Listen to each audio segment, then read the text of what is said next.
Hello YouTube, hello ladies and gentlemen. Today we're doing something really nice again. I'm going to do a full educational jungle game. On today's episode we are going to take a closer look at Nocturne. I'm going to give you all the insights, so I will even show you my queue now. I will try to make it a one cut, so you get all the backseat information, like the background information, everything I say, everything will be in this video.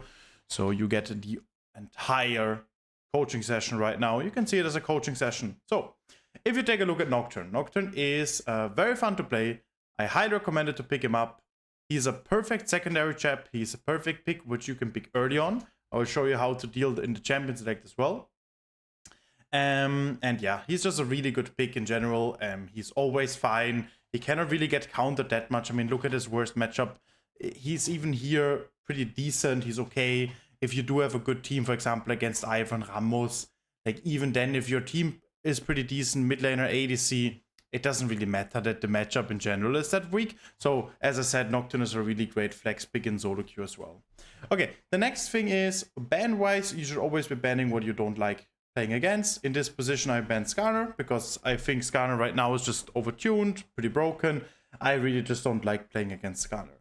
We see our mid lane is first picking, so we are swapping with the mid laner because we don't want mid laner or top laner to be having to pick early on, because that would mean that the enemies can counter you pretty well. If they decline the offer, that is totally fine.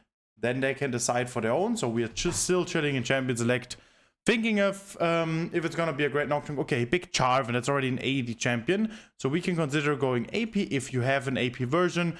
I do want to show you some Nocturne gameplay, and we do have Zinch top lane, which is some AP. If you do not have an AP champ and your top laner was hovering AP as well, I would already type ADC, can you play an AP carry? So that is very normal, by the way, if people play like Vey, Syndra, Ziggs, or any AP control mage on the ADC role. Same for Seraphine, where they just try to control the waves and they're completely fine. Okay, enemies picked Vi. What do you do when the enemies pick Vi? Usually you are allowed to pick. If you pick later, it wouldn't be that optimal. For example, if the support picks now, then the enemy support is able to counter that pretty well. And that is exactly why I do prefer to have a Nocturne pick. You can also check it up now, how's the win rate against Vi. But I can tell you here, it is completely fine. You can W her ult, you can W her Q, and Nocturne is completely fine to play. Okay, so now, next thing. We're gonna talk about the runes now, because we are starting to get into the game soonish. I'm Alacrity. I do think it's better than Ability Haste. You just want to have the attack speed. You also want to use your passive as often as possible. You can take Last Stand, and if you take Magical Footwear and Cosmic Insight, it is completely fine. You can also take Eyeball Collection, Ultimate Hunter if you want to snowball heavily, if you do believe that you're gonna snowball. In this game, I'm gonna take Eyeball and Ultimate because I think always on stream I play with boots, and I can show you both sides. Keep in mind, you can always check out my streams. Here I do play every champion, every jungle champion. I try to play at high elo, around 5 Nocturne, Jarvan, Belveth, Master Yi, and a little bit Brand Talia. So I do have a good options of champions I'm gonna play. We're always gonna take attack speed. If somebody takes something else, just ignore it. I'm telling you, attack speed is just gonna be better. You have more passive, AD, and health. Okay, scaling health is better. You're not scared of getting invaded early. Why? Because you want to play for the big fundamental of full clearing already. So, and now specifically for lower elo, because I'm gonna help you out, all of you guys. Look, he is rank 1 in gold elo, rank 2 in silver, rank 4 in bronze. And if you click at lower ranks, like iron here, he's everywhere around 52% win rate. That is not broken, that is extremely strong. And now, in this educational game, I'm gonna show you how to make this champion broken. Already, what I noticed, that's also where I can help you out, guys. On pro builds, you can check what the pro players are building on those champions, and I see similarities which I think people in lower elo do the mistake often as well. A Strikebreaker first item is 100% the best, and is core of Nocturne, especially with the slow. It is a very gold efficient item, and I would just recommend to 100% of your games take Strikebreaker. I feel very comfortable with that. The next thing is, we talked about the runes already. Besides that, nothing else is optional. Conqueror is by far the best. Even when Lethal Tempo was there, I was playing Conqueror. Highly recommended to check it out. Then Eclipse. And now comes very interesting for lower elo guys. Do not buy Eclipse. Do not. It is a very bait item. It is potentially good in some situations and if you play it really well. But I do believe Eclipse is a bait item. What is way better, and I'm going to explain the build path right now, is Black Cleaver second. You always rush Strikebreaker because Strikebreaker is just the core. And then you're going to go Black Cleaver. Gives you HP, gives you ability haste, gives you options, gives you armor shred. There's a fight that's going to be longer, you stack Black Cleaver and Conqueror. You will be way stronger with that. You don't need the Eclipse shield. You don't need it. Trust me, guys. I have a lot of experience on Nocturne. We are going to ward this entrance just to make sure they're not in late invading because Rel is a champion which can late invade very annoyingly. So I'm just going to make it like this. Let me change the sounds here so everything is perfect for you guys. Okay. Here, level 1 and level 1 mid. Okay, very good. My team communicates well. Okay. So, what are you going to do after Black Cleaver? And this is also very important. What are you going to buy after Black Cleaver? Do not buy Eclipse then or Experimental Hexblade. Hexblade is as well as Eclipse optional. I do believe it's not the best. We saw a ward here. You're going to go Frozen Heart and Spirit Visage. If enemies have heavy AP, Spirit Visage. Do not go Hex Drinker or Morph Marmuches. If enemies, there's a ward as well. We're going to still start Chickens. It doesn't see us properly. If the enemies have heavy AD, you go Frozen Heart. Afterwards, Spirit Visage, you have enough HP, enough survivability, enough armor, enough health, enough damage, enough ability haste. Trust me, it is the best build. I've played a lot of games. It is very similar to Charven. You always want to have Frozen Heart and Spirit Visage there. Okay, now let's talk about the clear, which is another thing I can help you out a lot, guys. Do start either red buff or chickens. If you start chickens, look how I'm gonna clear. Chickens into red buff, into crux, into top side. You copy, look where I Q here, so I'm standing inside of my Q with the extra attack damage. And I'm gonna path towards top. Why do I start chickens? Pause it and think about it. So my chickens respawn right when I did top lane scuttle. And then I can run to my chickens and do them instantly on spawn again. You don't need to start chickens. There's also a chance the enemy jungler knows it and tries to invade your chickens. Especially like if a ward tracks you like here. So you can also start red buff. That is fine. And then do crux into chickens into topside camp. I do believe that a chicken start is just more consistent. Because you have a lot of options to continue clearing. Do we get invade from Vi? We see her. So I'm gonna skill my Q since it's a little bit stronger. If I didn't see her, I would have here skilled E because I'm a little bit scared she invades. We can danger ping Vi. You could also type in chat now that Vi is top lane if you're able to type very quickly. It is an extra information for your team. And extra information is always very useful. We also saw her CS 12. What does that mean, guys? Means that she cleared her entire bot side and is gonna be top lane. She's on Crux right now and then pathing to red buff. Why am I not invading right now? Because it takes way too long of time. Her chickens don't give me more than my Grump. I rather clear my Grump because that's closer and I would lose way too much time invading her right now and it's not consistent. Corki is stronger than Charven and they could be fighting me. Okay, I'm gonna finish the blue buff here. I see top lane seems pretty fine. I don't think Vi is gonna gank top lane since she still has Ghost. I feel very comfortable here. Now I have my E, do the scuttle on spawn. Because we know where Vi is, I'm going to play very aggressively now, trying to invade her. Need to make sure I'm 100% getting the scuttle. See if chickens are still up. Now she sees on it. Can we do it? She already finished it. Okay, I'm gonna go right to bot scuttle. If he's overextending, I'm gonna fight him. Just gonna eat a Vi here to get my Conqueror stacks. I could be engaging on the Corki here. And do you see how I played it? Oh, my W was completely pointless. Did you see how I played it, guys? I was permanently taking the Vi. So no matter what happens, I get a good outcome. Yeah, now she reefed it. She's just gonna die here. Really nice. I do maybe need to flash. She does not have flash, so I'm completely fine. Wing the tower shot obviously does nothing. That was just a very stupid mistake, which you normally never do. Now we're gonna smite it, take chickens, then we take crux, and then we're gonna reset. Look at my gold. Look at my CS. We didn't invade Vi. We didn't fuck her up, even though we saw her. Look at my CS. I'm extremely ahead of this Vi. I have full control of the jungle. And do not tell me this was complicated. If you have the right build path, like I told you. If you have the right runes. If you have the right focus. if you know the fundamentals from my course, it is on the description. On the description, you can click on the website. I have a coaching session there. You can check it out. I helped a lot of people already in the past. You can also DM me on Discord. And with the right pathing, the game gets extremely easy. Okay, I think I can reset here, even though Vice already walking away. A lot of people would have chased longer. That is completely pointless. And now while you're resetting, look at your gold. How are you gonna spend your gold? You see how fast it was for me to realize which items you're gonna buy? While you're resetting, after you got a kill, generally speaking, when you reset, you have around 8 seconds to check how you're gonna use your gold effectively. Do not check it on base. In base, you already need to start walking towards your camps. Void Cup spawn in 27 seconds. So I'm gonna do Wolves into Grump. Into what am I gonna do, guys? Void Grubs. What do I do if Vi tries to contest this, guys? What do you think? I'm gonna just have good communication. I have mid lane prio, I have top lane prio. I'm gonna go for Void Grubs. How high is the chance I'm getting the Void Grubs? Rel is missing. It's a little bit risky because Rel could be here. I'm level 6. I feel very strong here. Rel is bot lane now, so we can play more aggressive. I'm getting into ult range. We see a lot of people. Let's see if I can click closer, and then boom, I'm gonna ult on the Vi.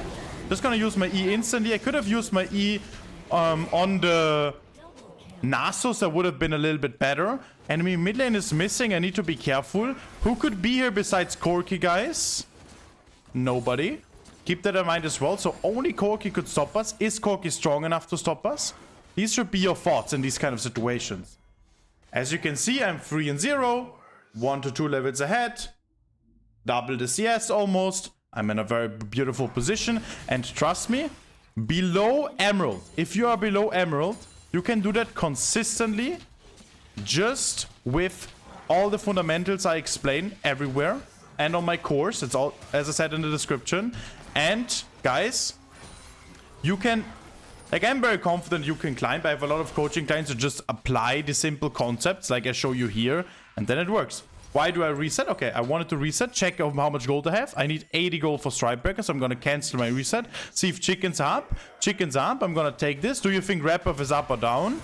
It is down. I'm going to check it though, because we know her pathing, so I'm gonna sweep her like this. If it was up, the sweeper would have tracked it on this exact dot. You can keep it in mind and note it down. We know Vi is bot lane, so I'm gonna communicate it. We have our boots in. We don't get boots, so I need to buy the boots on the next reset. We want to have Ionian boots. So we're gonna use ult one more time, then buy Ionian boots. So on the second ult we're gonna use, we have the extra cooldown, so we get even lesser cooldown on our ult, which is pretty huge. We're gonna use our Qs, of course, to get closer to our camps. We can type in chat, I'm strong. That already indicates that we want to play for Dragon. What do we do if a device on Dragon right now, guys? What would you do? We would give the Dragon. And she is most likely on Dragon right now. But that is completely fine giving it, even though I'm way stronger. Because I rather have a very consistent gameplay, get all my camps done very consistently each and every game. And my bot lane and my mid lane are not in position. They walk out of base, as you can see here. So I'm not in time to go for Dragon. Now they are closer. Now I can consider it, because now my team is in position. And now I can check if they're on Dragon. They are not on Dragon. Now I can consider to ult. Why? Because I already cleared all my camps. Do I want to kill the Caitlyn? I don't need to ult here, because my team already has enough. Now I can do the Dragon. Why? Because I have my entire team pressure and prio. I can ult mid lane, but why do I not do it here? Because Dragon is way more consistent, and as well, we don't see Vi. So she can cover the Corki here pretty well, and I do have a big problem if I do so. If I engage on him now, and he flashes away and disengages, and I chase it, there's a chance I'm gonna die. But if Jarvan is close, I do want to play aggressive, because the moment we get Corki, W is gonna die. I'm not gonna insta-E on him. Vi is close, as you can see. It's not rocket science. I'm just gonna flash with his flash, so my E doesn't run out. I'm just gonna W here, even though she has no ability left. But if there's somehow an ability that comes, maybe she has Q somehow up again. There are a lot of situations in the game where that happens. Then my W would block it. Because I know she's gonna die in 1 second anyways, and my W holds for 1.5 seconds, I'm allowed to use my W, because then that means there's absolutely nothing she can do about it. And now we used our ult exactly like we said. We also used our flash. We do want, if you want to play Scuttle, you always go Wolves here by the way into Scuttle. We do want to have our Ionian Boots on the next ult, so we get more cooldown and more usage out of the Ionian Boots as well. Okay, they seem to buy. Jarvan wants me to defend this. It's a cannon wave fear, so it takes the Corki a little bit longer to push it. Now, I need to be careful with fighting this. Just gonna W the Vi here. I need to be very careful with fighting this because Corki is close, but because I'm so strong, I'm not that scared. Because I'm just so fat in general, I know they don't deal that much damage to me. But if Corki was a little bit closer, I would have not even fought the Vi in the first place. Like, all my thought process is simply... Now think of items first. Which are we gonna buy? We have this now finished. Now we go Black Cleaver. Boom. We have Phage or Warhammer. Both is completely fine. If you're scared, you can go Phage because it's more tanky. I do believe that Phage is better in most situations. Okay. So, what did I think when Vi was getting close to me? I have simple thought process. I break it down easily. Who could be here? I saw Nasus. I saw the enemy bot lane. So I saw 3 people on the map. I saw Vi. So the only one who could come is Corki. So all my eyes are fighting the Vi with habit. I know how to use my abilities because I've played some Nocturne games. And then, that's what I would recommend you to do. Have a lot of practice, by the way. Mid lane is missing. I'm not gonna go bot lane here. I'm just gonna get the mid lane CS into chickens, into void drops again. While danger pinging that Corki is about to come. I am pretty slow, so I don't want to play this. I thought I have Strike Breaker. And if Corki on the minimap, when I thought Vi was going closer here, first push the wave because Jarvan is dead, then I would have just, as I said, backed up earlier. So no matter what the enemies do, I will always get a good outcome. Here, use your Q to get more attack damage. As you can see, I deal way more damage with my Q. I'm gonna go straight towards Void Grubs. I think I'm gonna get one more plating even here. We don't need to necessarily get the full tower, even though it would be nice. But the tower gets so much resistances, 310 armor. Keep in mind it's a little bit risky, so I'd rather just go to Void Grubs again, get my 6 Grubs, and then play for First Blood Tower. Does seem very promising here. Oh, I didn't expect this one. I actually didn't expect them to be all of them there. I do get slowed hardcore, and I think I'm dead here. I'm gonna be very honest, I did not expect them to be there because I just saw them fighting bot lane. But Vi immediately went for this, and Nasus had prior without me seeing. That was my mistake. What I could have done better here... I should have... I think I didn't even do a massive mistake. Both of them was a Fog of War immediately. The chance that happens is extremely low. I could have, the moment I saw Vi or Nasus walking there, instantly backed off, respecting it. Even though we are 6-0, we could have respected it and waited a little bit for Singed and Jarvan. That would have also been completely fine. Now, dying here is not optimal. As we know, we also lost our ult. But as I said, I didn't expect him to be here. Nonetheless... We are, the moment she invaded my top side, I'm very confused. Was she even on the bot lane play? I'm a little bit confused right now.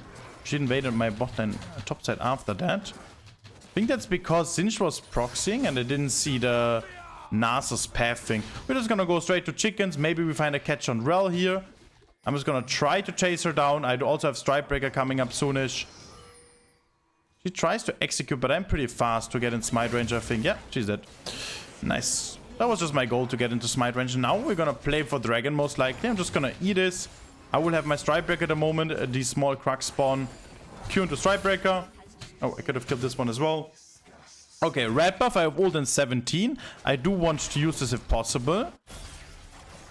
But then seems very fine. They seem like they have a lot of control here. Okay, I'm gonna get chickens. Then here in this position we can invade. We can also reset for Black Cleaver. Like, resetting here for Black Cleaver is completely fine. Hating is that we don't need to go for Dragon instantly. I do want to have Black Cleaver up before I use my ult, because it also gives me some ability haste. I think from Warhammer I only got 10 here. I got another 10 ability haste. So my ult now only has 86 seconds cooldown. I already have a 4 Ultimate Hunter stacks, which is also nice. I do get closer to my team. If they end up fighting, I will just be close. You can fight, I can try to chat, I can try to ping, I have a good communication. And now we just wait what happens here. I do not ult yet, because she's most likely gonna die anyways. If Rel is gonna come, now I'm gonna ult engage. Because now it looks very promising that we're gonna kill both. Or at least my team needs me to kill them. Now, keep in mind, we're gonna take Grump first before we take Dragon. Why? Because we're gonna try to be as efficient as possible and get the full outcome out of it. I'm gonna just sweep her here, see if there's something. I'm just gonna get the wave. I could be going for enemy wolves too. This is more gold for me though, so I'm gonna prefer taking this one here. Now I'm gonna go straight towards... I don't want to fight this. Why do I not go for this, guys? Why do I not go for this? It looks very promising, no? Because the chance we kill the Caitlyn is there, but we only kill her if the Caitlyn does a massive mistake. Boom, enemies FF15. So I do not only want you guys to win your games, I want you to always also be able to win before minute 20. Make sure enemies are forced to FF, they don't get in any control, because you guys are the GOATs. Together, we are the GOATs, and we're gonna climb the ladder of success. Keep in mind, guys, you can also DM me on Discord and send me your OPGG, and then I'm gonna give you my personal opinion on what is the smartest for you, the course, the coaching one-on-one, or the mentorship. Have a nice day, guys. I wish you the best, and I'll see you in the next video. Like and subscribe if you want more of this content. Let's go.